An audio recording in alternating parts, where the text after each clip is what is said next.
Howdy. My name's Chris Raymer. I'm a very grateful recovered alcoholic. Okay, big crowd. I hope the fire marshal doesn't come anywhere near here because we were so screwed if that happens. And it's getting a little warm in here. I'm fixing to shuck this coat. I just wanted to make sure y'all saw it. And yes, as far as I'm concerned, y'all can start removing your clothing too. And we're all adults here. Come on. Maybe not. Guys, I got to thank Chris and the committees, anybody that asked me to come speak. It's my weekends stay so backed up, but sometimes in the middle of the week I can sneak out, so this was pretty good. I really want to thank any of you guys that put money in the basket to try to make this thing happen. I know all this extra money is going to Intergroup, and what a cool idea that is. And Intergroup needs our support no matter where you live. They do a hell of a job. But it costs money to bring me in. Patty's with me, and she's expensive, so I don't. She brought her own ticket. That's the guys. They pay for a ticket in a hotel, and that's it. And so, but flights nowadays, in case y'all haven't noticed, are a little expensive. So it just used to be able to fly anywhere in the world for $200, and now it's a lot more than that. So thank you for your generosity in allowing us to do that.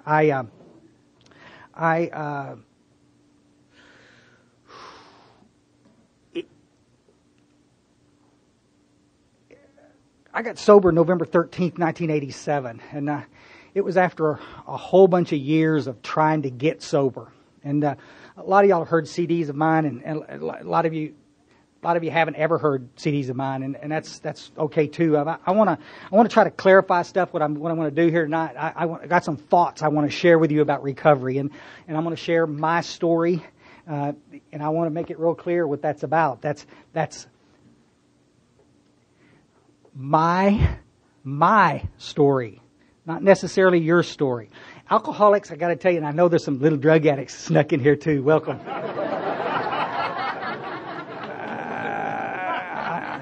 I know we got some purists in here that will offend, but I know you got the look, so welcome. All you little new guys that are in here, bless you, welcome. I'm glad you're here. But it's amazing to me, I've said this from a million podiums, how closed-minded alcoholics can get. We tell you little new guys, you little 30-day wonders, we tell you got to be open-minded and willing until you get to be about 5 years sober, then you can just close your mind about anything that you don't agree with. You love me right up until the time I say something that doesn't apply to you or you don't agree with. And then he's just that little opinionated asshole is what he is. And welcome. I don't know what to tell you, guys. What I want to do is throw some thoughts out there, and I guarantee you some of you guys are going to agree with some of the stuff I'm saying, and some of you guys are not going to agree. It doesn't make a damn bit of difference. I love you, and you love me, I'm sure, in your own special way. And so we're just going down the road, guys. This idea of being a successful eating is of everybody. See, I want something to challenge me. See, for me, I want to grow spiritually. I'm not living off a spiritual experience that I had 25 years ago. I'm coming from current stuff that I get from you guys and on the phone and emails. I pass out thousands of cards, and you guys email me in the middle of the night and ask questions and talk. And every time we get a chance to get together, I get to grow, and that's what this is about. And so I want to share some thoughts. And if you're sitting in here next to your sponsor, and I say something exactly opposite of what he's been telling you, he's right. I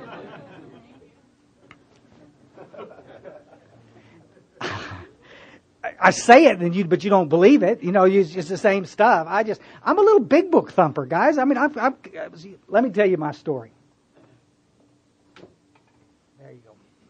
There you go. I was at work. I do some part-time work for a treatment center down in South Texas, and I've been in the treatment center industry for 20 years, and I've seen this play out 100 times in different scenarios. But I grabbed one of the little guys. He's detoxing like a big dog, and I took him down to the little cantina. He's coming unglued, and I set him down at the table and get him a Big Red and a Pop-Tart. Now, any of you guys that are new about this and ever want to detox somebody, you don't need no stinking meds. I'm just telling you, you don't. Big Red and Pop-Tart. I don't care what flavor. There's enough sugar there to punch you right through to the other side, I can promise you. And this little guy sitting there, this, I don't know if any of y'all have ever drank a Big Red or not, but this little guy's having a spiritual experience, and oh my gosh, little mouth is red, he looks like a bird, and anyway, I got a big book with me and set it down on the table, and I ain't kidding, guys, honest to God, he takes his finger, a little bony finger like mine, and slides that big book off the table onto the floor. Oh, good, what was that about? He said, Chris, I've done AA, comma, it doesn't work.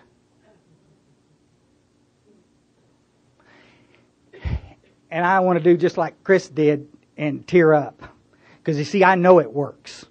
When you do it the way the Big Book outlines, buddy, you can't not have a spiritual experience. You can't not be taken to a different spot. That's just a fact.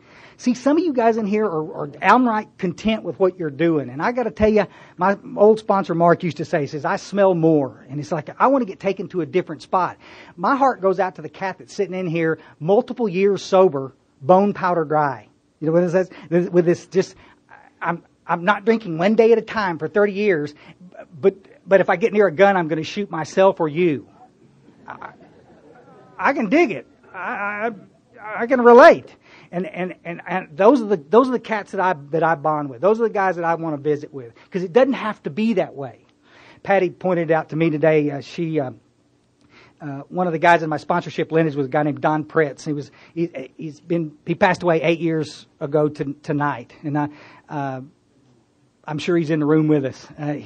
He was such a wonderful man. He talked a lot about the stuff that we're going to talk about here about a primary purpose. And I'm so grateful that I had old timers around me that kept pointing me back into the Big Book of Alcoholics Anonymous for my solution. Kept pointing me to a power greater than myself for a solution instead of some open discussion hell that we'll talk about. Maybe we won't. Maybe we won't talk about that. I think one of the biggest mistakes we've ever made in our fellowship, I will start right off and just go ahead and say this, is the biggest mistake we ever made in our fellowships all over the world, is that we allowed the absolute crystal clear solution to be misrepresented. I got a text from a buddy of mine down in the valley when we were driving over this afternoon, and he was in a noon meeting, and they were talking about the fifth tradition and talking about our primary purpose, and he was sharing out of the Big Book what that primary purpose was for the newcomers in the room, and old timer busted him and said, I don't care what you read in that Big Book. All you got to do to stay sober is go to meetings. And I know there's some of you in here that believe that that's true because that's what you've been doing. But that's not the message out of the book. See, this is where I'm coming from. Bill Wilson, 1946, he had you can look in As Bill Sees It, there's a little letter, an excerpt from the letter. And I've started 1,000 talks with it. But it says, our chief responsibility to the newcomer is an adequate presentation of the program. What's an adequate presentation of the program? It doesn't have to mean this rigid lockstep. It's sufficient enough so that you could take the information I give you, turn around and do what I've told you to do, and have sobriety. See, I've never seen anybody not be able to get sober doing this.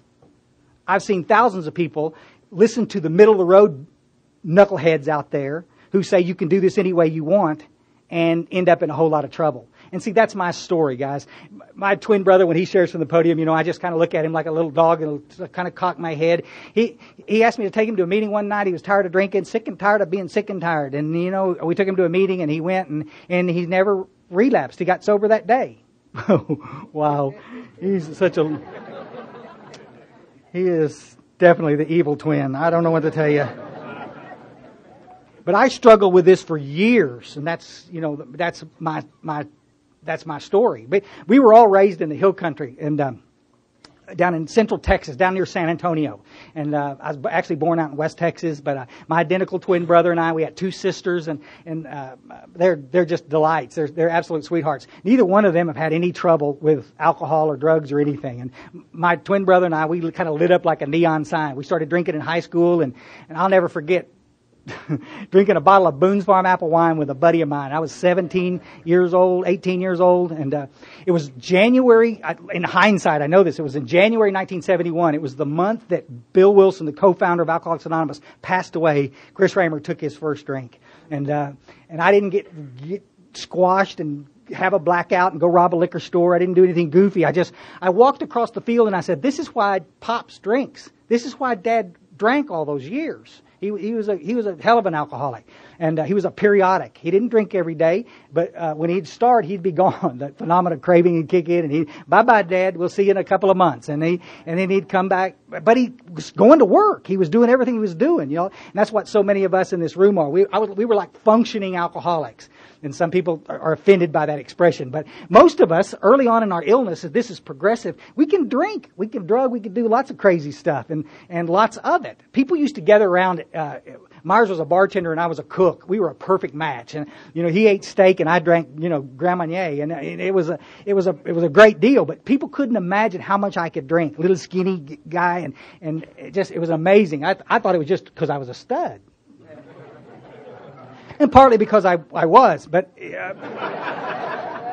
these Texas boys, But no, buddy, if you find yourself the fact that you can drink and drug more than anybody else around you, buddy, be afraid. Be very afraid. It's one of the first symptoms of alcoholism and drug addiction. I'm just telling you, going in the door. And this genetic predisposition. But listen, my little sister didn't.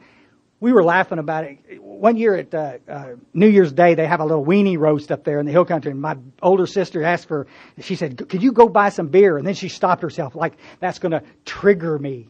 If I've been sober a whole bunch of years. I'm a recovered alcoholic. I can be around that stuff. It doesn't bother me. That's what the promise is out of the book. I get so sick and tired of people introducing themselves. I'm recovering alcoholic. I've been sober 30 years. God damn, why don't you finish your amends and get well, and then we can. Probably shouldn't have said that. I know. And did y'all notice that half the room wasn't applauding? It's the most controversial thing. Used to be I cussed a lot from the podium. That was the controversy. Let's go hear Chris say the F word. And I don't do that anymore. What I do now is I introduce myself as a recovered alcoholic. And that's twice as bad. God. Guys, the big book tells you on page 90 to introduce yourself to the newcomer as a person who has recovered. The treatment centers told you that we will always be recovering because it's great for business. And if you think there's any other reason to do that, you're wrong. This is not about humility. Guys, I could get drunk tonight. I know we have a daily reprieve. I'm not going to argue that point with you. But guys, I haven't obsessed about alcohol in 25 years. I'll be damned if I'm going to stand up from the podium and tell these little new guys coming in the door that you're always going to be sick, struggling one day at a time to stay sober. If you're doing that, buddies, listen up. I got some good news for you. Because you can get well from this thing. You can absolutely get taken to a different spot. Anyway, where was I? And she was afraid she triggered me because she was going to get some booze. And I said, buddy, we'll run down to the store and get you some. How much do you need? Like that. And she handed me $20. I said, God dang, how many people are coming to this party? She says, I don't know. There'll be 60 or 70 people. And I'm looking, look. Are you just cheap or what? Because all of her friends and the people, my sisters were going to be there, they don't drink. They have a beer and that's it. My little sister, I've heard her 1,000 times. Lisa, you want another drink? No, thank you. I'm starting to feel it.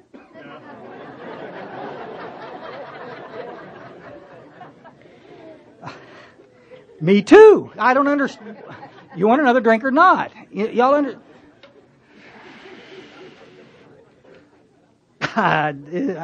Y'all know where I'm at with that. Anyway, but my twin brother and I lit up like neon signs, and we went to Houston. And guys, I'm going to tell you, I was pretty successful. And that's what happens with so much of us. Guys, when alcohol's working, this is why your families think we're all nuts, because they don't, don't you know you're wrecking your life? But don't you understand that for about 15 minutes, I am God. You can't touch, I'm a better salesman, I'm a better dancer, come on guys, we've heard 1,000 speakers say it. If alcohol, the doctor's opinion says it says we drink for the effect produced by the chemical. Y'all with us? You talk to some of these little college-age kids. I drink to get shit-faced, man. I want to get messed up. Not me. You're not going to get laid like that, ever. Well, it's the truth. I want to get right. Y'all understand it? Y'all know when you got it all balanced out, and you got the perfect amount on board, and everything is fine. You can't touch them. You say yes, great. Score. You say no, fine, no problem. Next. It's a win-win situation. And come on, guys, if everybody in here, if that stuff was still working like that for us, every one of us would be out there in the parking lot doing it. The problem is the real alcohol, the person who's suffering from this illness, this progressive nature of this, it's guaranteed to stop working. Some of you, we pick a little too green because it's still working most of the time. But then there's some times that it's getting a little goofy. I can appreciate that. Welcome to our nightmare, because it's fixing to get worse. And you're not going to believe that any more than the man in the moon. You're going to have to experience it perhaps. But most of us have enough experience under our belt, even at a young age. You could have diagnosed me with alcoholism at 19 years old. If you knew the questions to ask. They didn't. And we're still making that stupid mistake in treatment centers all over the world and in our AA meetings. Y'all follow? Well, tell us how you got here. And then we start talking about all the drama, and I robbed 6 liquor stores, and I chopped up 15 people, and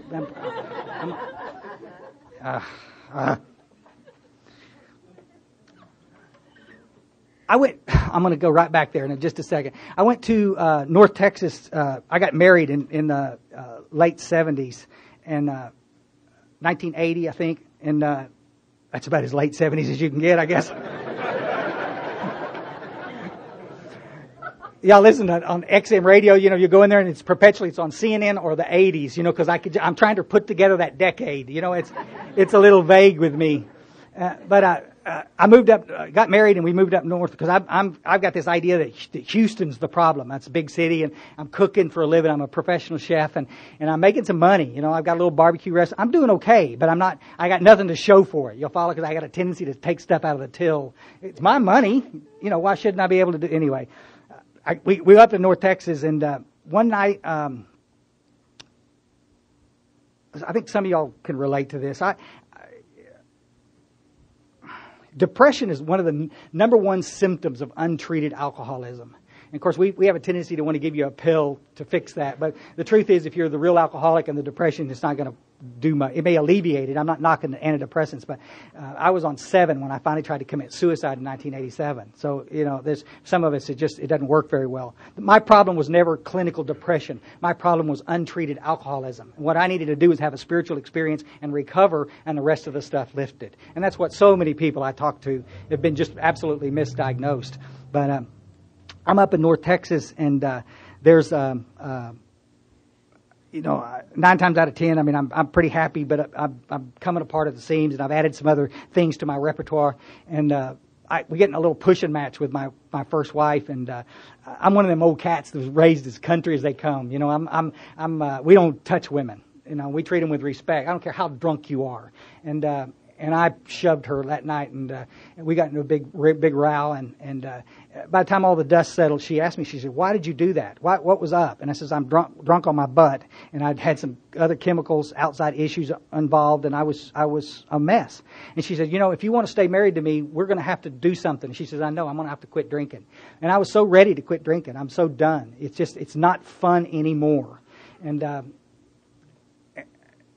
And I made a promise that I wasn't going to drink anymore. And 2 weeks later, chefs wanted me to have a cold beer after work, and I stopped and had one drink with them and came on home, patting myself on the back because I didn't get shit-faced. I'm pretty good, didn't get drunk, And when I walked in the door, she could smell it. How significant that she could see it as I get out of the truck. You've been drinking again.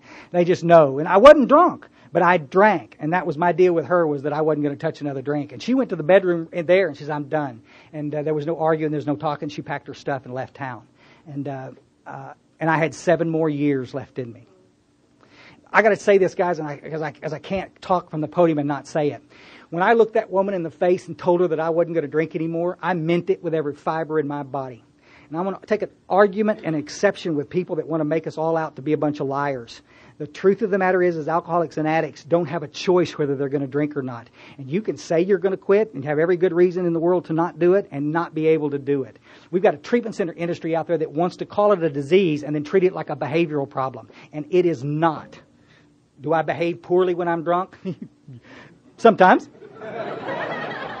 Does that need some good therapy? Maybe some good working around that? Absolutely. Bring it on. I'm not going to have a problem with that. But guys, I'm not choosing to drink. And when I told her I was going to stop, I meant it with every fiber in my body. Y'all understand that? When you looked at your kids and told them you were going to quit, you meant it. When you looked at that probation officer or that judge or that coach or that teacher that loved you and told them that you were done, you meant it.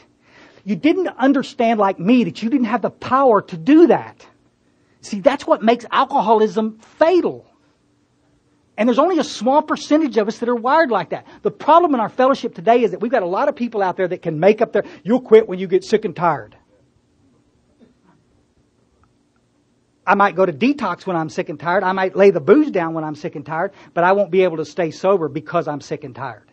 If you can do that, you're not an alcoholic. Bill Wilson spends page after page, 3 places, separate pages in the book. He talks about the moderate drinker, the hard drinker, but what about the real alcoholic? You want to go to an AA meeting, you want to watch a bunch of people's hair catch on fire all at the same time? Introduce yourself as a real alcoholic sometime.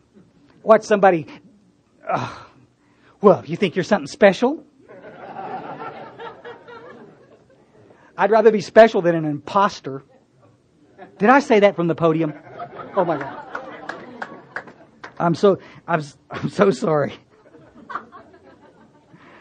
Anyway, I went to Alcoholics Anonymous trying to save that first marriage, and we started a journey from hell. I had moments of sobriety. I went to that first meeting up in Denton, Texas, and there was an old geezer in there, and I walked up some stairs. It was downtown, and it was dark, and I walked into a room, and there was not like this. It's cool, all the neat stuff. Look at this picture over here with Bill Dotson, number 3.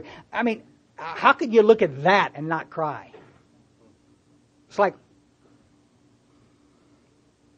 and I walk up and there's this one little light in this little room, and there's an old geezer in there, and he's getting in one of these easy Barca lounger things. You know what I'm talking about? That all old men have. I don't know what I don't know. I don't own one, but I'm gonna someday. I don't know what he's laying back in it. He grabbed the handle and he set up real quick, and it was like that a scene from Psycho. You know, he came into that light and the lamp shut. I go, oh shit! And he said, welcome. I said, thanks. He said, you scared the bejesus out of me. And he said, do you have a desire not to drink today? Yeah. I'm drinking now. I got a quart in the car. Can I still come in? He said, absolutely. But do you have a desire not to drink? Now, what he's doing is what we're supposed to be doing in AA. I know he's qualifying me for membership in Alcoholics Anonymous. You follow? Not once in 7 years did anybody sit down and qualify me as an alcoholic or not. They just wanted to make sure there was no little nasty drug addicts infiltrating their beautiful little meeting. Which always kills me. You know, it's like I understand singleness of purpose. We don't need to be talking about that. You come into Texas and start talking about smoking crack, somebody's going to stop you, and they have every right. Say, buddy, we don't do that here. Let's talk about your problems with alcohol. I don't have a problem with that. You with us? All right, who's next? And then we'll start the lady next to you will start talking about her grandkids. Oh, this is good. This is rock. Oh, I love this shit. Oh, this is good. This is good. Well, let me see if I can get this straight. We can't talk about crack cocaine, but we can talk about your grandkids. No? Listen, guys, if you got a format that allows that, y'all want to just sit around and talk about your day, there's nothing wrong with that. But you see, the message that we carry, it's like that guy in that meeting down in the valley this week, at lunch with my friend. He's carrying the message that if you just go to a bunch of meetings and talk about your day, you can stay sober. And some people can. But the real alcoholic is not going to be able to do that. Y'all with us? I'm not saying don't talk about your grandkids, but that's what we go to dinner for after this to talk about. I want to see all those pictures. No, not really. Not really. Not really. But if you got pictures of your puppies, I would love to see those. Patty can't have dogs because we travel so much. But if I ever get off the road, we're going to have a whole bunch of dogs. I don't know. Puppies. Okay. I got to read something to you, and I'm a big book fan, but this happens to come out of 12 and 12. More sobriety brought about by the admission of alcoholism and by attendance at a few meetings is a very good thing. But it is bound to be a far cry from permanent sobriety and a contented, useful life. That is just where the remaining steps of AA program come in. Nothing short of continuous action on these as a way of life can bring the much desired result. You'll follow? See, guys, what nobody would explain to me for 7 years in and out of Alcoholics Anonymous is that alcohol's not my problem. It's not. Alcoholism's my problem. I've proved it 1,000 times that alcohol's not my problem. All I got to do is quit drinking. I've been detoxed more times as you can shake a stick at. So have you. And once it's out of your system, then there's no more problem with alcohol. Y'all follow? This is why we got to understand that this was about when these guys were down with it, when they first wrote this book, when they were talking about being recovered, they understood that this was for keeps by God. A day at a time if you want, but this is for keeps. not this temporary thing that we do. You'll follow? And every time one of you little cats relapses, everybody wants to scrape it back on your plate. Well, I knew he just didn't want it bad enough. So my question is this. Did they not want it bad enough? Because that could possibly be a reason. Or did they not hear the adequate presentation of the program to stop? Because you got well-meaning people telling them, just don't drink and go to meetings. It's like me trying to teach you guys how to ride a bull. Well, just hang on.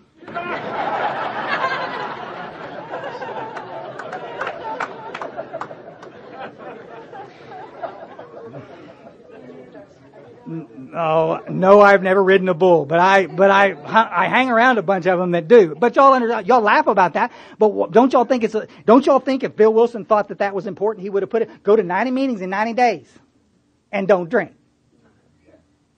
I mean, why did he waste his time writing 164 pages of absolute bliss? Y'all follow? Making some of y'all uncomfortable. I'm sorry. I know you love your program as much as I love mine. I know you love AA as much as I love AA. And I just, from my perspective in the treatment industry, watching the people come in, most of these cats have been to AA before. You follow? Very seldom. I mean, I love it. We get a little AA virgin, you know. Any of you guys not been, I've never been to AA before. No, really? How about Narcotics Anonymous? Nope, I've never been to any 12-step pro. Oh, you're mine. Let's go. Because they're going to be easy. There's a piece of cake because we don't have to unlearn them about anything, you know. Everybody comes into these facilities with these preconceived ideas. Y'all follow? Just unbelievable. Unbelievable. 7 years in and out, I can't stay sober. And I'm seeing a doctor. Thank God for doctors. And I'm on all kinds of medications. And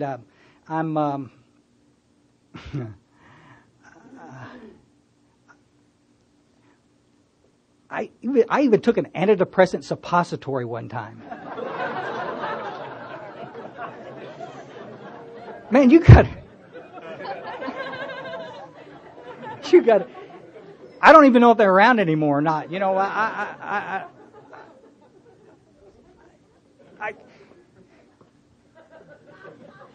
y'all would think back though, for just a second. Think about the crazy stuff that you've done out there. You know, because somebody said, you know what I'm saying. You want to argue with me about finishing your 4-step and let's get on and then start sponsoring some people, but you're going to do an antidepressant suppository. You know, you're going to do all of this other happy horror that everybody wants to suggest. I don't know what to tell you. The stuff that they ask people to do in treatment is just mind-blowing sometimes. You know, that's the hard stuff. That's the deep stuff. I mean, the 12 steps is like kissing a baby's butt compared. But we've placed it like it's such an option to do, and it was never intended to be an option. Every one of us gets to do it a little bit different. Up in Bill's story, he talks specifically about each in our own way are going to carry this message. You're not going to carry it like me. You're not going to carry it like Patty or Chris. You're going to carry it like you carry it. Thank God for that. But it's the same message. Y'all follow? I mean, you can come into a room like this and we could talk and visit like I've done with so many of you, and you're all on the same page. You're going to do it a little bit different, but we're all heading in the same direction. And that's how cool this is. We're gaining on them. I got to tell you, for the first time in years, Alcoholics Anonymous is actually growing again. It's pretty cool. Anyway, I'm on all these medications and I'm seeing a psychiatrist, and I'm talking about everything under the sun. I'm driving them crazy. You know, I said, Chris, why are you drinking? She won't marry me. And, oh, okay. And they come back 6 weeks later. Chris, why are you drinking? She married me. And it's like, well, y'all think about it. How many of y'all drank when you had a great relationship with somebody? Let the record show all the hands. How many when you had a crappy relationship? How many with a great job? I'm in a lousy job. Nice big apartment. Yeah, not so nice. Yeah, nice little burned out trailer on here. Cardboard box. Yeah, come on.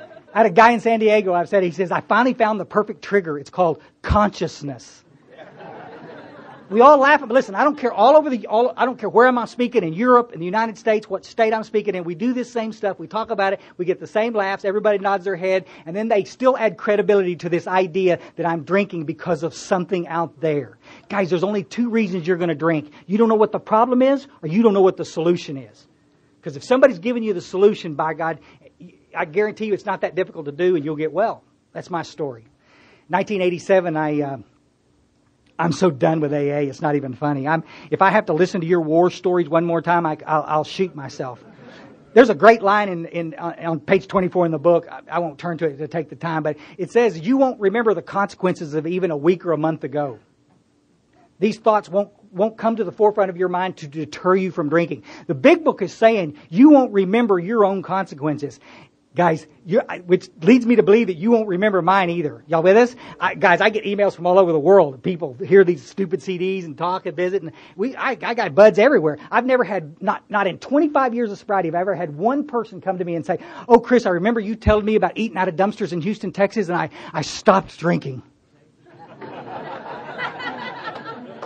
Not once. And for you in here killing them, if you don't remember your last drink, you probably haven't had it. I don't remember my last drink.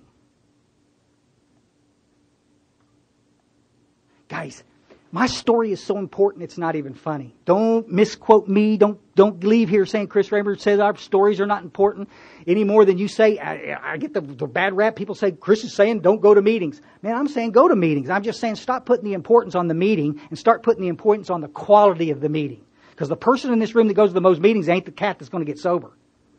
You're hiding out from AA. You're hiding out from life at that point. The guy that finishes the steps and starts sponsoring others is going to stay sober the rest of his life. Been my experience, but it's Bill Wilson, Dr. Bob's experience. That's why they wrote it in the book. Y'all follow? My story's so important. Here's what it is, guys. In a 12-step call or sponsorship, you're working with somebody. Let's say we got this little guy right here and he's been drinking, right? I can't go up to him and say, listen, have you seen the big book of Alcoholics Anonymous? It's all of a sudden, I mean, he's so defended, especially if he's been in AA a while. I've done that. I don't want, but we can sit down and start talking about some drinking, and I can get a little feel about where he's drinking. And, I used to go in them little chicken clip-on ties, and in sales, and I can identify with a professional, sort of, but I'm talking about drinking a little bit and I drank like that. Well, I did this, and boy, y'all follow? Get him pretty soon. He's gonna ask the question. Sometimes you got to talk 20 minutes. Sometimes you got to talk an hour. But sooner or later, he's going to ask the question. But you don't seem to be drinking anymore. I'm not. Wait, nice and easy. You with us? It's like fishing. Click, click, click. Really. Don't jump to the conclusion. Let him ask. You got to wait till he gets the bait all the way in his throat. Y'all with us? And he'll say, "You got some fishermen in here. I can see it. You didn't smile all night until I started talking about fishing." Goddamn. You're just like Texans, I'm telling you. Just like, it's easy, just nice and easy. And then pretty soon he's going to say, well, but how did you do it? You set the hook, So, well, I'm glad you asked. And then tell him your story about how you worked the steps and had a spiritual experience and how the obsession lifted and you haven't obsessed about alcohol. You'll follow? You don't have to. He's not interested in hearing the stupid stories after that. What drives me crazy is we get people. Thank you. We got people coming to meetings and that's all they ever hear. The newcomer. You've got to go to a meeting every day. They do. And every meeting they go to, we have a newcomer. Let's tell him how we got here. Well, oh shit. Let me guess. You drank too much. Come on, buddies. Y'all get real uncomfortable when I start talking about that. I'm not Friday night from the podium. You better have a good story. In fact, I suggest that you make up a new story.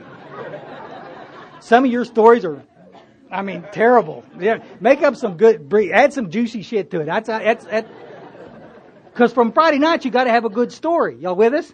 My question is noon, an open discussion meeting, and you got a brand new little newcomer in here. Nice lady sitting in there with her little purse right in front of her, scared to death, freaked out, got her little sheet, fixing to have to get something signed, and she's worried to death. Oh shit, look, there's a guy with a black eye patch back there. Oh shit, why did I have to do this? Why did I have to do this? Y'all follow? And this lady, she's comes from across, she's wealthy. But she got caught. She showed up at a soccer game, had a little booze on her breath. She got busted. She's had problems with drinking. She knows she's got problems and she needs some help. You follow? Well, what are we going to do? Whoa, let's tell this nice newcomer how we got here. And then we're going to go around and tell how we got here. And we're going to try to scare the shit out of her.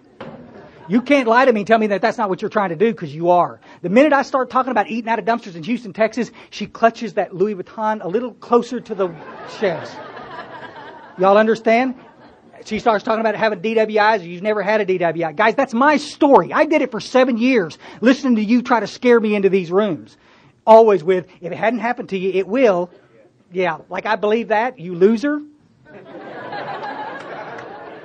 What we're supposed to do, the book tells us, is to pull the newcomer with a vision of how cool life can be. In 1987, I picked up a stack of returned checks in my mailbox and went to a little apartment, and it was a little co-signed apartment, my sister-in-law, and I opened those returned checks, and I bounced another rent check, and I'm 35 years old, and I had $60 in the bank, and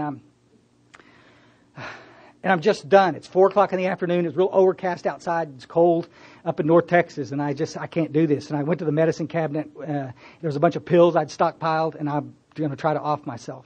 I've been drinking for about 17, 18 years, and I can't stop. I've been in AA for 7 years. I've been in therapy for 10. I'm on 7 medications a day. I can't do this. There's a great line on page 52. It talks about you're going to know loneliness like few do. You're going to wish for the end.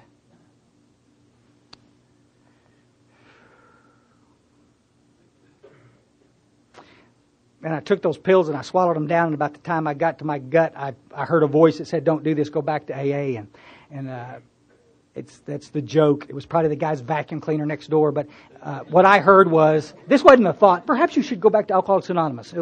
This was a voice I heard. Go back. I've had emails from all over the world. People heard the same voice. Sometimes it was a female voice. Sometimes it was a male voice. I don't know. But this voice said, "Don't do this. Go back to AA." There was no discussion. And I heard it twice. I made myself sick and laid down on the side of the bed and passed out. And the next morning I got up and I sat on the side of the bed and I heard the voice for the last time.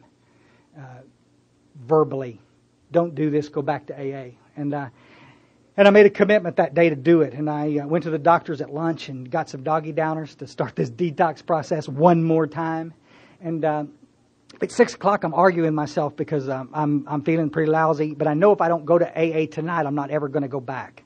And there's a meeting between me and where my little apartment is. I'd never been there before. Somebody had showed me years before. Some of you guys that think that these 12-step calls don't pay off, this guy on a 12-step call showed me this meeting. He said, "This is a little big book thumper meeting." And I did not sure what that was, but it sounded like zealots to me. And I wasn't going to, Anyway, I went to this meeting. And sure enough, I walked in the back door, and the first thing I noticed on the table, besides ashtrays that were mounded with cigarette butts, this is back in the day we could smoke. Oh, my God. The ceilings would lower, and It was 1987, November. It was Friday the 13th. And I walked in this back door, and everybody had big books on their tables. And they were laughing their ass. I don't know what was going on, but I was sure they were laughing at me.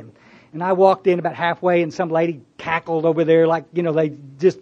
You know what it is? To be spiritually connected and just laugh from your toenails. That not this little tee-hee. I'm talking just gut laugh, and that's enough for me. I'm out, And I start to take a step back. And this little girl had snuck up behind me, and I told it from every podium I've ever spoken from. And she was about 19 years old. She was sober a year, and she hooked her finger in my belt loop. She swore at the time she didn't come up on my blind side. But she did. And because if she'd have come up this way, I'd have stopped. I'd have maneuvered. I'm great at it.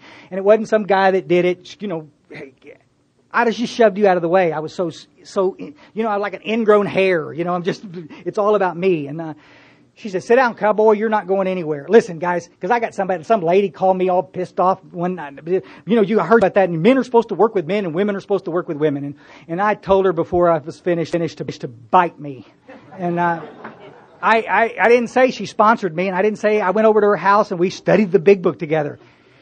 Her sponsor was across the way and couldn't get to me, and a room was packed, and she said, "Get him," and she got me because she understood our primary purpose was to help the alcoholic that was still hurting. Y'all understand that? We got too many people standing on the sidelines wanting to bitch and moan about how we're doing the work, and I'm fed up with it. It's like we're all down in the digging, and we got a whole bunch of people sitting around with clipboards pointing down in a hole telling us how we could do it better. Eat me.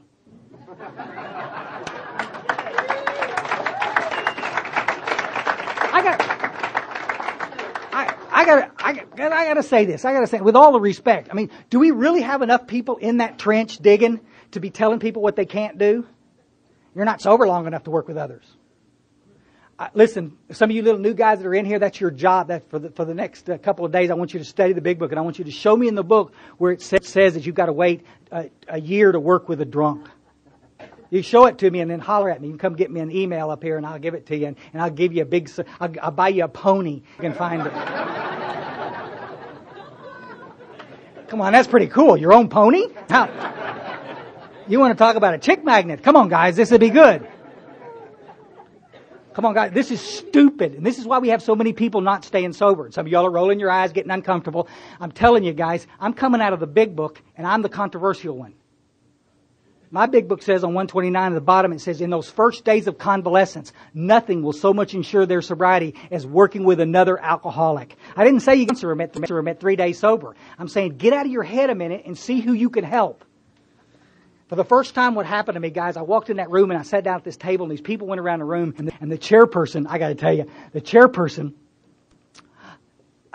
this is going to shock some of you. I just need to give this warning because I don't want any of you passing out in this heat.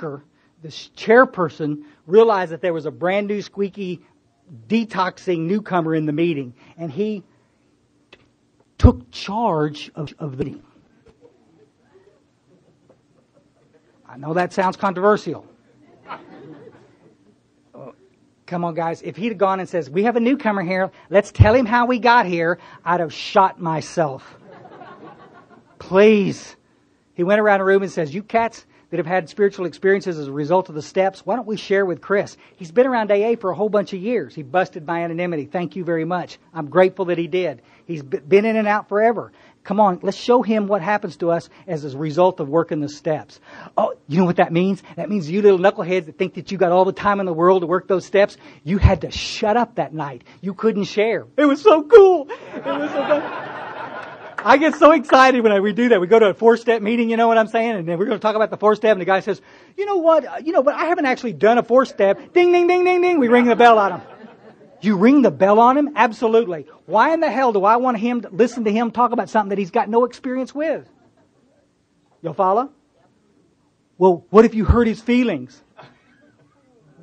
We did.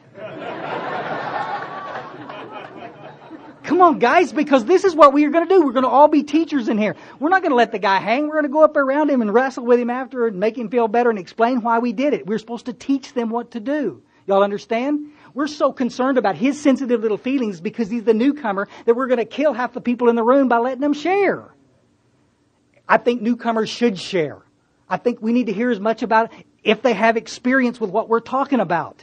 If they don't, they need to shut up. I love it when we go to AA and the alcoholics want to tell all the little pill addicts hiding out in there that, you're not supposed to take. Are you a doctor? Be quiet because you're killing people with that nonsense. I don't think they should take the pills either, but it's not my place to say. Make sense? I got a bunch of you quiet. We're losing more people statistically right now worldwide out of Alcoholics Anonymous via prescription pads than anything else. Fact. Call New York. Fact.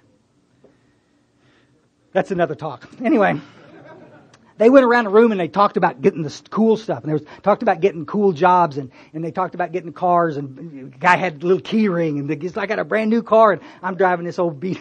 It was just a big dent with a license plate tapped to it, you know. And I'm looking at this and everybody thinks, wow, you're blowing smoke. But I mean, this is you think every meeting ought to be a gratitude meeting.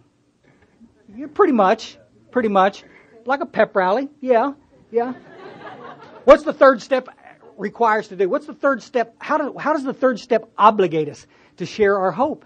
We're supposed to bear witness to those we would help. You're not going to help me by telling me another stupid war story. You're going to help me by telling me how your life is better. I contemplated suicide for 10 years, and all of a sudden, I got to tell you, in the last couple of days, I've had a pretty good day. Oh, thank you. How cool is that? How cool is that? This is not about who makes the most money and who does, but God will meet you where you're at. We're supposed to be sharing hope to the newcomer. Anyway, that's what they did that night. I'll never forget. They had one of these guys that come in there. He had a car tag, license plate, insurance, and a spare and a jack, all at the same time. You'll laugh. I'm going to tell you, I was like, shit. You could have told me that you survived a heart operation. Oh my God. And a spare? I don't understand.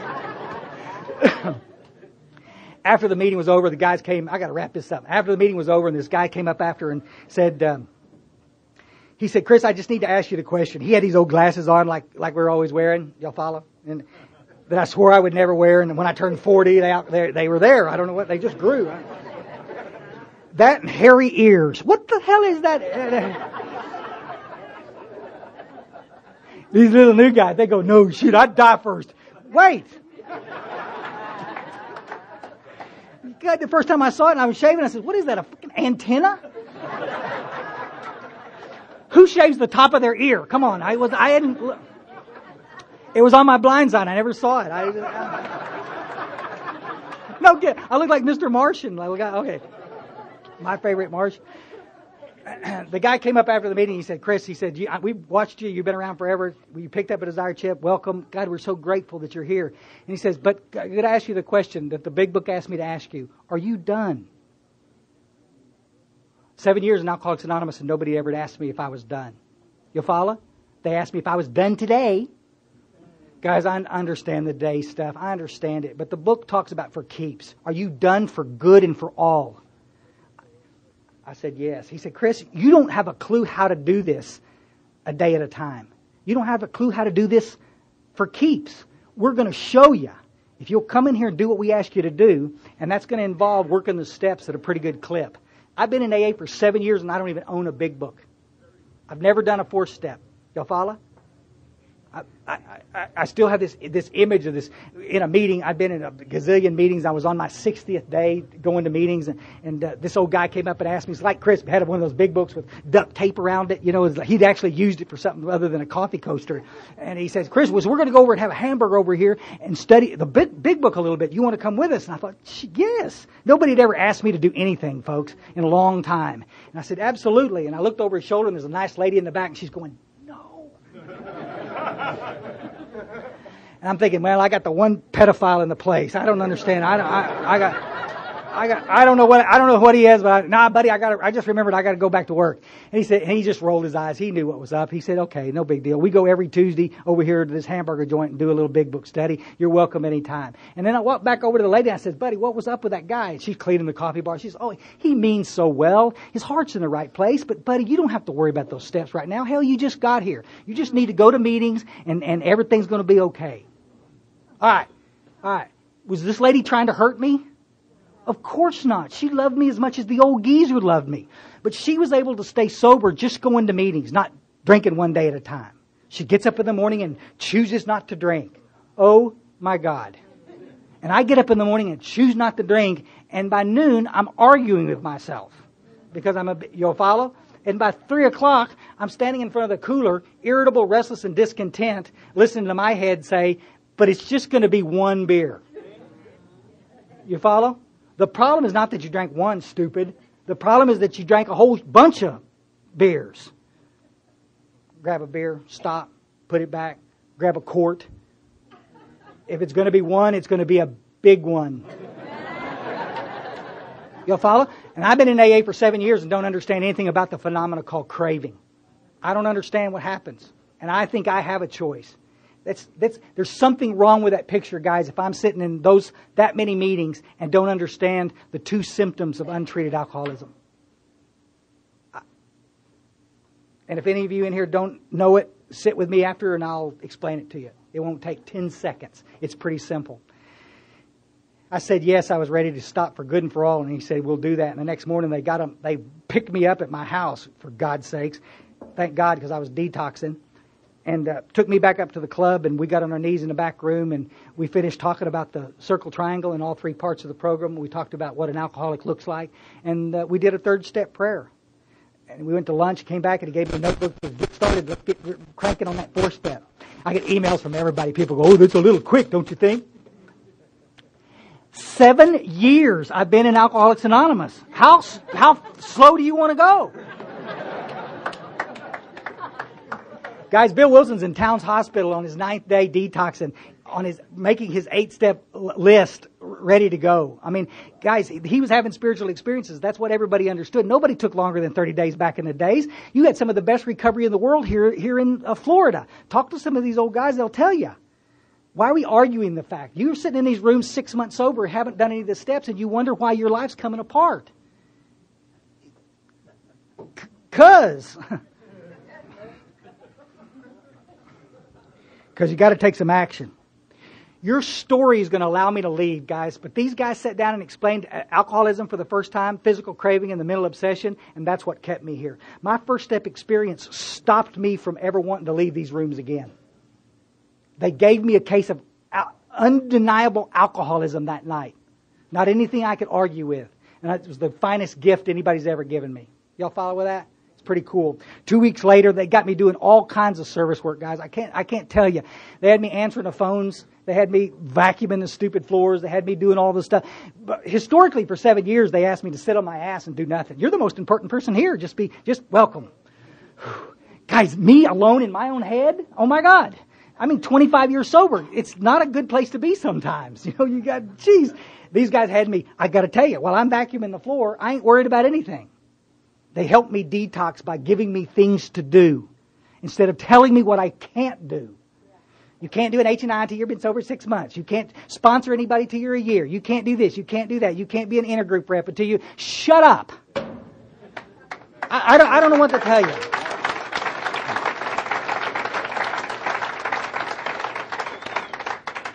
God dang, I tell you. There was an old geezer at the end of a meeting. He said, Chris, he said, I've been meaning to tell you. I was helping him clean up coffee cups. Some of y'all have heard me talk about it. And he was 30 years sober at the time. He's long since passed away. But he leaned over that sink of dirty coffee cups and he said, Chris, I got to tell you, buddy, we heard you in the meeting tonight. We appreciate you helping us set up and stuff. And I said, we hope you stay, buddy, because we need you. And it's the first time in 7 years in Alcoholics Anonymous anybody had ever said they need us.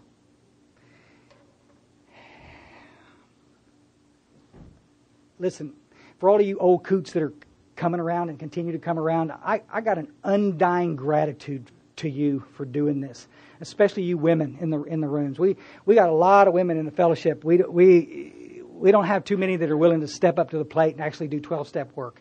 And I know because we put a lot of pressure on y'all to do everything else under the sun and that. But for those of you that have managed to come and do this, we're just honored to have you.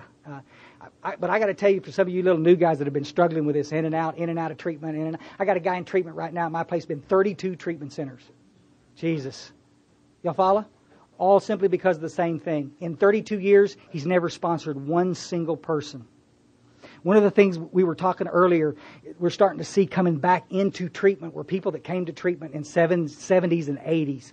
We're got a lot of people with 20 and 30 years of sobriety coming back into treatment. And I'm stopping and I'm asking them, hugging their necks. I said, buddy, we need to get you back on track. Very few of these guys ever make it back. Most of those are prescription pill addicts now. And that took them back to the alcohol. It's really, really tough to watch. It's just, I'm not saying you can't take prescription medication, but you've got to be real careful with it. But the problem is, I'm asking them the question, is, buddy, could you tell me what happened? And they'll start telling, well, my wife this or this work. I said, no. Answer my question. Did you have a home group? Well, I wasn't really going to too many meetings anymore. Rock on. How many guys were you sponsoring? None. Guys, this is what the daily reprieve looks like. It's got nothing to do with me not drinking one day at a time. It's that I've got to do things on a regular basis to stay in that position of neutrality, safe and protected. And one of those things is working with a drunk. I got to go find me a little fresh, little new one. Oh my God. We had one come into the outpost. We had one come in last month, and he made a beeline. I could see him coming, and I'm looking down. Sometimes I feign total blindness.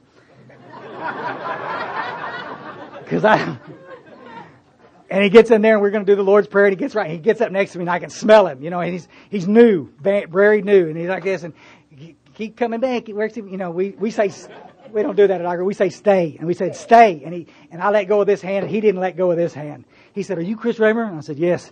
He said, "Could you sponsor me?" And everything in my head said, "No."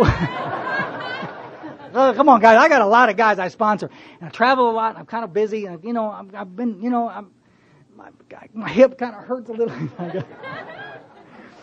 And I found myself looking at him, and I went, "Yes." Y'all follow? And the next day we did a 3rd-step prayer just like those guys did with me, and he's working on his 4th-step. Y'all follow?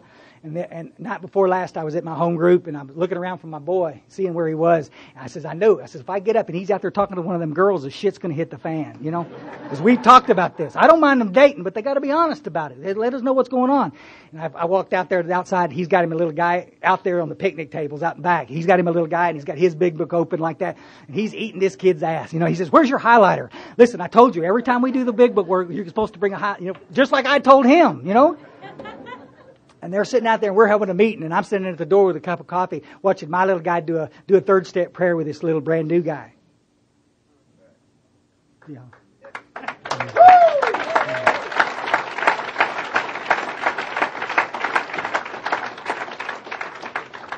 That'll change your life. I want to read this real quick. Give me 2 minutes and we're out of here. This is not in the big book, so y'all don't try to find it. But I'm on this big soapbox. And so if you guys ever want to visit about it, one of the things I'm seeing in the treatment industry right now, one of the things I'm seeing in our fellowship right now is a whole lot of cats coming in, especially some of these little newcomers that are stuck at halfway houses. They go to long-term treatment and then they get halfway houses, and before you know it, they're in some kind of sequestered living for long periods of time. And there's really some good proof that helps, and I don't have a problem with that. But the problem with we're watching so many of these little guys end up relapsing around boredom. And we see it in our fellowships with old people with 2 or 3 years of sobriety. I want to read this to you. Andrew Carnegie is a quote that Andrew Carnegie said. If you want to be happy, forget that you're an alcoholic for a minute. This is universal. If you want to be happy, set a goal that commands your thoughts, liberates your energy, and inspires your hopes. That's pretty cool, isn't it? See, in early sobriety, I had a sponsorship lineage that encouraged me to get busy with life. Not all you're going to do right now is just recovery. Guys, I can do that for a while I'm detoxing. But after that, I got bills to pay. I got to figure out what I want to be when I grow up. You know, I want to go back to the museums and start studying again. And do I want to go to school or do I want to start a business? This absolute horse hockey that you can't make any decisions for the first year is absolutely what I just called it. Horse hockey. The illness has been, and you're free to disagree. But what I'm seeing with the guys I'm working with, the ones that are excited about their art are staying sober. The ones that have got them a cool little job that they really love are staying sober. The ones that have re-engaged with school are all staying sober. And the ones that are sitting on their ass, going to 3 meetings a day, are not staying sober. We didn't get sober to just go to a meeting. I'm not knocking meetings. Go. Y'all follow? But we're confusing the newcomer when we put all of our emphasis on that. Let's work the steps. Let's get down to brass tacks with this, and let's do what we're supposed to be doing. But guys, if Bill Wilson and Dr. Bob worked the steps in less than 2 weeks, I think shame on us for asking somebody to take 8, 9, 10 months to finish the steps. It's just not that complicated.